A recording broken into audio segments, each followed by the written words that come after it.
ಮನುಷ್ಯನ ಆತ್ಮವು ಯೆಹೋವನ ದೀಪ. ಹಂಗಾಗಿ ಒಬ್ಬ ವಿಶ್ವಾಸಿನು ನಾನು ಸಾಯ್ತೀನಿ ಅಂತ ಹೇಳಕ್ ನಿನಗೆ ಅಧಿಕಾರ ಇಲ್ಲ.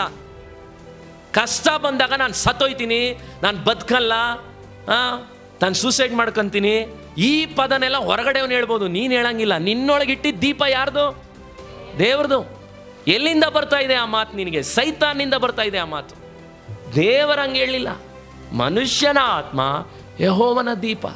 ಸಿಂಪಲ್. ನಿನಗೆ ಯಾಕೆ ಆ ರೀತಿಯಾದಂಥ ನಿರಾಶೆ ಅವಸ್ಥೆಗೆ ತಲುಪಿದೆಯಾ ಅಂದರೆ, ಒಂದು ಹೆಚ್ಚು ನಿನ್ನ ಬಗ್ಗೆನೇ ನೀನು ಯೋಚನೆ ಮಾಡ್ತಾ ಇದೆಯಾ, ಎರಡನೇದಾಗಿ ನಿನಗಿರುವಂಥ ದೇವರ ಬಗ್ಗೆ ವಾಕ್ಯದ ಬೆಳಕು ನಿನಗಿಲ್ಲ.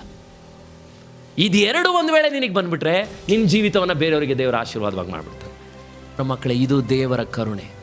ದೀಪ ಆರೋಯ್ತು ಅಂತ ಅದಕ್ಕೆ ನಾವು ಯಾರ ಜೀವಿತವನ್ನು ನೋಡಿ ಕೂಡ ಅವನ ಲೈಫ್ ಅಷ್ಟೇ ಬಿಡು, ಅವನ ಹಾಳಾಗೋದ, ಅವನ ಮೇಲೆ ಬರಲ್ಲ, ಈ ಮಾತನ್ನು ಹೇಳಲಿಕ್ಕೆ ಯಾವ ವ್ಯಕ್ತಿಯೂ ಕೂಡ ಅರ್ಹನಲ್ಲ. ಯಾಕಂದರೆ ದೇವರು ಒಂದು ವೇಳೆ ಅವನನ್ನು ಕರುಣಿಸ್ಬಿಟ್ರೆ ನಾವು ಏನು ಮಾಡಿದರೂ ಬದಲಾಯಿಸ್ಲಿಕ್ಕೆ ಸಾಧ್ಯ ಇಲ್ಲ.